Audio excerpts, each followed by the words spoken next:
اس level تک جائیں گے. آج ایک ٹوکن انہوں نے بس وہ یہ نہیں ہوتا نہیں مرتا کیا نہ کرتا, یہ چانس لینے کی کوشش وہ کریں گے. خبر مزے کی کچھ اور ہے, وہ ہے کہ جے آئی ٹی جو ہے وہ آج گئی تھی خان صاحب کے گھر, اور ایکسپریس کے رپورٹر نے خبر دی ہے اور بڑی مزے کی خبر ہے, اور آپ کے 14 طبق روشن ہو جائیں گے کہ وہ جے آئی ٹی انویسٹیگیٹ کرنے گئی ان کے خلاف جو 10 مقدمات ہیں ان کو. اور جے آئی ٹی میں ظاہر ہے کہ جو یہ نواز شریف صاحب کے خلاف جے آئی ٹی شروع کروائی گئی تھی, اگر آپ کو یاد ہو تو اس میں ایم آئی کے اور آئی ایس آئی کے لوگوں کو بھی ڈالا گیا تھا. تو کل آج جو گئی ہے جے آئی ٹی کی ٹیم اس میں یہ لوگ بھی تھے, اور عمران خان صاحب کو پاس جب گئی تو عمران خان صاحب تک ریچ دینے سے پہلے جو بشرا بی بی ہیں, یہ اس طرح کے کام جو ہوئے ہیں وہ انہی کے احکامات کے مطابق ہوتے ہیں. وہی تویز دھاگا جھاڑ پھونک جو ہے وہ والا انہوں نے کام کیا کہ جے آئی ٹی کو فوراً دروازے کے اوپر روک لیا گیا اور ایک کالا بکرا لایا گیا, وہ ان کے گرد گھمایا گیا. کالا بکرے نے ان کے گرد چکر لگایا, جب وہ سرکل پورا ہوا, وہ ایک پھیرا تھا 2 پھیرے تھے, جتنے بھی پھیرے تھے وہ کالے بکرے نے پھیرے لیے. پھر جو جے آئی ٹی ہے اس کو پہنچ دی گئی تھوڑی دیر بعد, اس کے بھی تھوڑی دیر بعد عمران خان صاحب تک, اور عمران خان صاحب کو تقریباً جو 40 منٹ تک جو ہے وہ ان سے پوچھ گچھ کی گئی, اور خان صاحب کے بھی ارد گرد پہلے بکرا گھمایا گیا, پھر وہ بکرا بھی وہاں پر موجود رہا, کالا بکرا. تو اب یہ اگین عمران خان صاحب تو کہتے ہیں کہ جو بشرا بی بی ہیں وہ ان کی مرشد ہیں, اور جو مرشد ہیں تو پھر وہ عمران خان صاحب, اب یہ بڑی لمبی داستان ہے. میں نے آپ کو یہ والی بات بتائی تھی کہ یہ اس کے پیچھے بھی جنرل فیض حمید نیٹ ورک تھا کہ کس طرح بشرا بیگم کو وہ تھے نا, وہ کوئی وہ ایک آفیسر تھے سم تھنگ آیت اللہ کے پتہ نہیں کیا ان کا نام تھا, وہ جو آئی ایس آئی کے تھے, اور انہوں نے جناب پہلے گھیرا اپنی جو تھی نا وہ بچی مسز فرا جو ہیں وہ, ان کو پہلے انہوں نے قابو کیا, پھر اس کے بعد جو ہے وہ ان کو بشرا بی بی تک لے گئی. پھر وہ جو بشرا بی بی جو تھی وہ پھر ان کو بھی انہوں نے اپنا, میرا مطلب ہے وہ بھی ان سے متاثر ہو گئی. وہ کیوں متاثر ہوئی, کیونکہ وہ سارا دن بیٹھ کے ٹیلی فون ٹیپ کیا کرتے تھے, سنا کرتے تھے کہ کون کس سے کیا بات کر رہا ہے, اور وہ ان کو پھر وہ کھیلنا ہوتا نا کہ مرشد پیر صاحب بابا جی کہ فلانا انج تینج, وہ اشاروں میں کھیلتے ہیں بڑے طریقے کے ساتھ کہ جو کلیئر کٹ نہیں ہوتی بات. اب اگر آپ بابوں کے چنگل میں کبھی پھنسے ہوں تو وہ پھر آپ کو اچھی طرح اندازہ ہوگا کہ وہ کہتے ہیں کہ تیرے جڑے نا سہرے انہوں نے کوئی نہ دینی, انہوں دے وچوں ایک بندہ ہے جہدے وال ادھے کالے تے ادھے چٹے نے. اچھا پتہ ان کو یہ تو تک بازی ہوتی ہے نا, تو جو تو سرولنس کر کے پوری کی پوری, مثال کے طور کے اوپر وہ جو تھی اپنی بی بی جو یہی جو نام بتایا فرا بی بی, ان کے جو کوئی گھریلو مسائل تھے وہ کسی کے ساتھ ٹیلی فون کے اوپر ڈسکس کرتی تھیں, تو وہ جو بابا جی تھے وہ ان کو بتا دیتے تھے کہ تیرا تے آج کل پتر یا تیرا تے آج کل بندہ جڑا ہے نا وہ تے انج کر رہا ہے, تو انج کر رہا ہے. تو وہ ان سے بہت متاثر ہوئی, انہوں نے پھر بشرا بی بی تک ان کو پہنچایا. تو یہ اس کے پیچھے جنرل فیض حمید صاحب تھے, اور وہ بشرا بی بی کے ذریعے بیسیکلی عمران خان صاحب کو جو رام کیا گیا تھا کہ جنرل فیض صاحب کو اگر آپ نے اگلا آرمی چیف بنانا ہے, تو وہ جنرل فیض صاحب یہ والا گل کھلا رہے تھے. یہ رپورٹڈلی ہے ہم تک جو خبریں پہنچی ہیں کہ جنرل فیض صاحب نے, کیونکہ عمران خان صاحب بڑے عرصے سے بشرا بی بی کے معتقدین میں شامل تھے, ان کے پاس جایا کرتے تھے, اور یہ ان دنوں کی بات ہے جب خاور مانیکا صاحب اور یہ کرکٹ کھیلا کرتے تھے. یہ بات ذہن میں رکھیے گا, یہ ایک بہت بڑے افیسر تھے, کلیکٹر ٹائپ افسر تھے, اور ان کے جونیئر لوگوں میں خاور مانیکا صاحب ہوتے تھے. اور یہ باتیں انہوں نے اپنے فرسٹ کزن کو بتائی ہیں جو عمران خان صاحب کے قریبی لوگوں میں شامل تھے. تو یہ ان کے پاس جایا کرتے تھے پاک پتن, تو یہ پاکستان کے اداروں کے پاس رپورٹیں ہوتی ہیں. تو فیض حمید صاحب چونکہ شروع آدمی تھے, انہوں نے یہ پتہ کروایا کہ پاک پتن کی کرن جاندہ, تو انہوں نے کہا وہاں پر ایک اللہ والی ہے, یہ اس سے ملتے ہیں. وہ اللہ والی دے گرد گھیرا تنگ کیتا گیا, اور گھیرے سے وہ بات یہ نکلی کہ جناب کہ ان کے اندر وہ پیر پھنسایا گیا. پیر نے آ کے وہ بشرا بی بی کے بھی, میرا مطلب ہے کہ 14 طبق روشن کرا دی انہوں نے. وہ اس ذات کی ان کو انفارمیشن دی یعنی روحانی انفارمیشن دی جو ٹیلی فون کے ذریعے یا ٹیلی فون ٹیپ کال ریکارڈ کرتے تھے، اور پھر وہ فیض حمید صاحب نے اس کو اپنے لیے یوز کیا، اور پھر جناب وہ بابا جی سے بھی ملا کرتے تھے، گوڈوں کو بھی ہاتھ لگایا کرتے تھے اپنے اسی ماتحت کے، اور پھر خان صاحب کے مستقبل یہ ہے، فلاں فلاں بندہ خان صاحب کے خلاف ہے، فلاں فلاں، جو فیض حمید صاحب کے راستے کی رکاوٹ تھی وہ انہوں نے بشرا بی بی کے ذریعے اس کو دور کروایا۔ اور ندیم افضل چند صاحب کی جو بات ہے، انہوں سے کسی نے پوچھا، یہ آن ریکارڈ انہوں نے بات بتائی ہوئی ہے کہ جی کہ جنرل فیض صاحب جو تھے وہ آپ کی کہتے ہیں جی کہ ہم تو شروع میں تو پہلے ہم کہتے تھے کہ ہاتھ ملاؤ یہ جو D G I S I ہیں، تو وہ ایک ہوتی ہے نا بات کہ جی کہ آپ ان سے مل رہے ہیں، کہتے ہیں کہ وہ تو پھر ہر وقت رہتے ہی ادھر تھے، وہ تو لگتا تھا کہ وہ D G I S I نہیں ہے، وہ تو D G I S I سے بجائے وہ پی ٹی آئی کے ڈی جی ہیں۔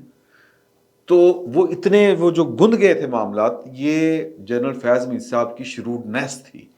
جو انہوں نے عمران خان صاحب کو بشرا بی بی کے ذریعے گھیرا ہوا تھا۔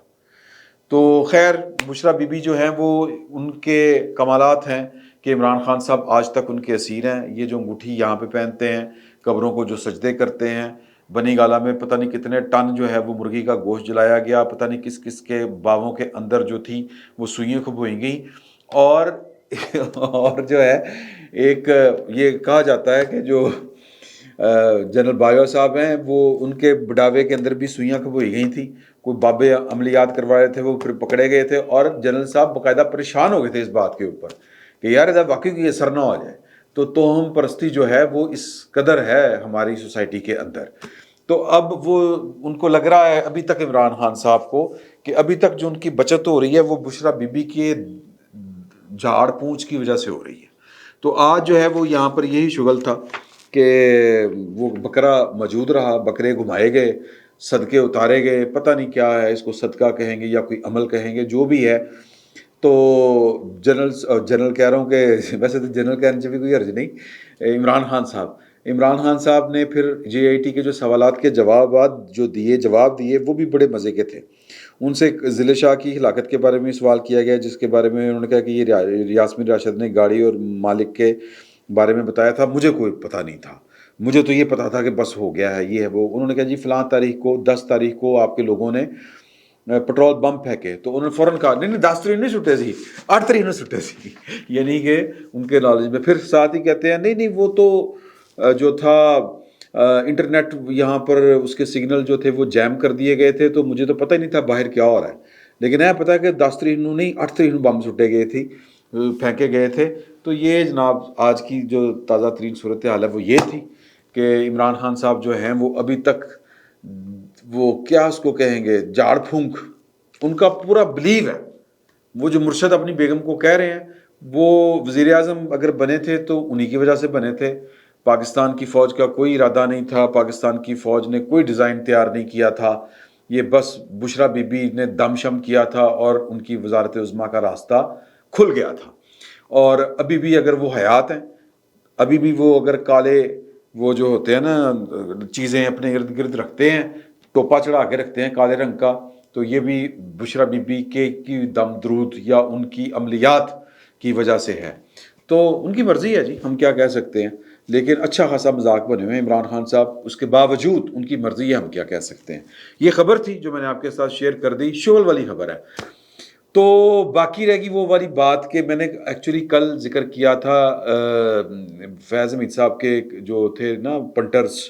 وہ پکڑے گئے ہیں، اور وہ ایاز مہر صاحب، اور میں نے وہ حوالہ دیا تھا کہ 2 سینیٹر جو تھے انہوں نے بھی لگائے ہوئے تھے اور وہ بلینئرز ہیں، اور اسی طرح ایک صادق سنجرانی صاحب کو لگایا ہوا تھا انہوں نے، اور صادق سنجرانی صاحب اس وقت بھی چیئرمین سینٹ ہیں۔ بہت سے لوگوں کا یہ خیال تھا کہ فیض حمید صاحب پکڑے گئے ہیں، پکڑے گئے سے مراد یہ ہے کہ مطلب زیر اعتاب آ گئے ہیں، تو باقی جو ان کے ساتھی تھے نیٹ ورک کے وہ گرفتار ہو چکے ہیں فوج کے اندر، اور ادھر جو ہے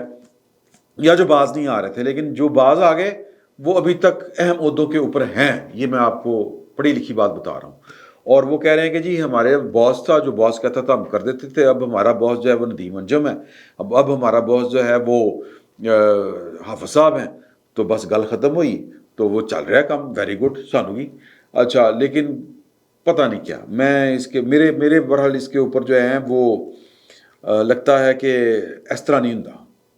تو بہرحال مرضی ہے ان کی جنہوں نے کام لینا ہے، وہ ندیم انجم صاحب جانے یا جنرل آصم منیر صاحب جانے، سانوں کی جنہ کھدیاں گاجراں ٹھڈ انہوں نے پیڑ. تو جو ادھر تھا نا یہ سیاسی سیٹ اپ، اس میں جیسا صادق سنجرانی صاحب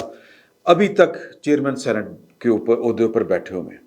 تو کل میں نے ان کا ذکر کیا تھا، تو ایک مجھے دوست ہیں امریکن، وہ انہوں نے مجھے امریکہ میں ہیں، انہوں نے بتایا کہ ان کے ایک جاننے والے تھے، وہ پاکستان میں اقوام متحدہ میں جاب کیا کرتے تھے. تو ایک جان جمالی صاحب تھے، یعنی وہ سینیٹر رہے ہیں، تو ڈپٹی چیئرمین سینٹ رہے ہیں غالباً، اس طرح کا کوئی عہدہ ان کے پاس رہا ہے، میں اگر آگے پیچھے نہیں بات کر رہا تو ان کو انہوں نے بلایا. وہ جو اقوام متحدہ میں آفیسر تھے، ان کے ننیال والے جو ہیں وہ پاکستان کی سیاست میں ان کا عمل دخل تھا تھوڑا بہت، تو ان کو اس وجہ سے وہ جمالی صاحب ان کو جانتے تھے. تو ان کو انہوں نے باتیں کرتے کرتے کہا کہ وہ ادھر والے جو کوئٹہ والے ہیں نا، ان کا بڑا پریشر ہے کہ ایک بچہ ہے جی، وہ جو بچی سی نا فرا بچی ہیں، تو وہ بشرا بی بی نے کہا تھا نا ارسلان خالد کو کہ وہ بچی ہے، تو یہ ہے وہ ہے، تو اسی طرح ایک بچہ ہے. تو وہ جو کوئٹہ والے نا کور کمانڈر صاحب، ان کی بڑی فرمائش ہے کہ آپ نا ذرا ہم نے ان کو اسلام آباد میں سیٹ کرنا ہے، اسلام آباد میں سیٹ کرنا ہے، تو آپ ان کو اپنی ٹیم میں رکھ لیں. انہوں نے کہا کہ جی کہ میں تو میرٹ سے کم کرنا پائیں، تو اگر اس میں اہلیت ہوگی تو کر لیتے ہیں. تو انہوں نے اپنی ٹیم کو کہا کہ جی یہ بندہ ہے، یہ سی وی ہے، اس کو بلا کے ذرا جو ایک ضابطے کی کاروائی ہوتی ہے، انٹرویو ٹیسٹ وغیرہ وہ لے لے. وہ انہوں نے لیا، پھر انہوں نے رپورٹ دی. وہ رپورٹ لے کے جمالی صاحب کے کال پہنچ گیا، مینوں معاف کر دیو، ایڈا نیلا بندہ میں نہیں رکھ سکتا. انہوں نے کہا نہ یہ ای میل ٹائپ کر سکتا ہے، نہ اس کے کوئی ڈھنگ کی بات کر سکتا ہے. بھئی اقوام متحدہ کا جو کوئی بھی ذیلی ادارہ ہے یا جو بھی کوئی ادارہ ہے، اس میں نوکری مطلب کرنا خالہ جی کا واڑا ہے، کوئی لائق بندہ چاہیے. اور پھر پرائیویٹ اس طرح کی جو آرگنائزیشنز ہوتی ہیں یا ملٹی نیشنل کمپنیز جو ہوتی ہیں، اقوام متحدہ کی تو خیر اور ہی بات ہے، یہاں پر لائق لوگ رکھے جاتے ہیں. تو یہ بندہ میں نہیں رکھ سکتا. انہوں نے کہا نہیں فوجیاں کا بڑا پریشر ہے، یہ ہے وہ. انہوں نے کہا جی میری معذرت قبول کریں آپ. انہوں نے کہا پھر اچانک مجھے پتا چلا کہ پرائم منسٹر کا کمپلینٹ سیل کا وہ ہیڈ بن گیا ہے. بڑی پریشانی. پھر کہتے مجھے تو کوئی پریشانی. پھر میں نے سوچا کہ یار کہ جن کے پیچھے بھائی ہوں یہ ہاتھ لگا کے ہیں، تو ان کو کیا ٹینشن ہے، ان کا مسئلہ ہی کوئی نہیں ہے. پھر اچانک پتا چلا کہ جی وہ نہ صرف سینیٹر ہیں بلکہ وہ چیئرمین سینیٹر بن رہے ہیں اچانک. اور پھر یہ داستان سنائی بلاول بھٹو زرداری صاحب نے کہ کس طرح انہوں نے پاکستان پیپلز پارٹی میں شمولیت اختیار کی. ظاہر ہے کہ زرداری صاحب اس وقت جو تھے وہ مطلب اسٹیبلشمنٹ ان کے ذریعے پلے کر رہی تھی. آپ کو یاد ہو نا بلوچستان یہ وہ سارا کچھ جو کچھ ہوا تھا. تو وہ جناب وہ کہتے ہیں کہ جی کہ جب وہ چیئرمین سینٹ ہوئے تو میں نے رضا ربانی صاحب کو فون کیا اور رضا ربانی صاحب کو کہا کہ رضا ربانی صاحب یہ عہدے کو یہ ہمارے جو بھائی لوگ ہیں یہ انہوں نے کتنا ذلیل کرنا ہے کہ ایک طرف آپ ہیں اور آپ کا سکسیسر جو ہے وہ دیکھیں. انہوں نے کہتے ہیں پھر میں نے ان کو پوری داستان سنائی کہ یہ ہے. تو زرداری صاحب کو بھی پتا تھا، بلاول صاحب کو بھی پتا تھا، اور بھی سب کو پتا تھا کہ صادق سنجرانی صاحب کہاں سے آئے ہیں، اور سب کو پتا ہے کہ ابھی تک ان کو سپورٹ وہیں سے ہے. اب فیض حمید صاحب ہیں یا نہیں ہیں، انہوں نے اگلی تھان نویں تھان تے لینڈ سدھی کر لی. اب کور کمانڈر کوئٹہ جو ہیں سدرن کمانڈ کے کمانڈر، وہ اسی رجیم کا اور اسی پروجیکٹ عمران خان کا حصہ ہیں، رہے تھے، وہ بھی بیٹھے ہوئے ہیں. تو مجھے ایک انتہائی باخبر آدمی نے یہ والی بات بتائی کہ اس وقت بلوچستان میں بادشاہت قائم ہے صادق سنجرانی صاحب کی، موجاں لگی ہوئی ہیں. تو خیر یہ جناب علی صورتحال تھی. یہ میں نے آپ کے ساتھ ادھوری انفارمیشن تھی جو شیئر کرنی تھی. اب اس کے اوپر بہت باتیں ہو سکتی ہیں لیکن وہ سارے کا سارا سیاپا کٹنا ہوگا، اور میں سیاپا کٹنے کے موڈ میں نہیں ہوں کہ سر یہ ٹھیک نہیں ہونا، کچھ نہیں ٹھیک ہونا انٹل انلیس کہ ہماری پولیٹیکل لیڈرشپ جو ہے وہ سٹینڈ لے. فی الوقت اتنا ہی. بہت بہت شکریہ.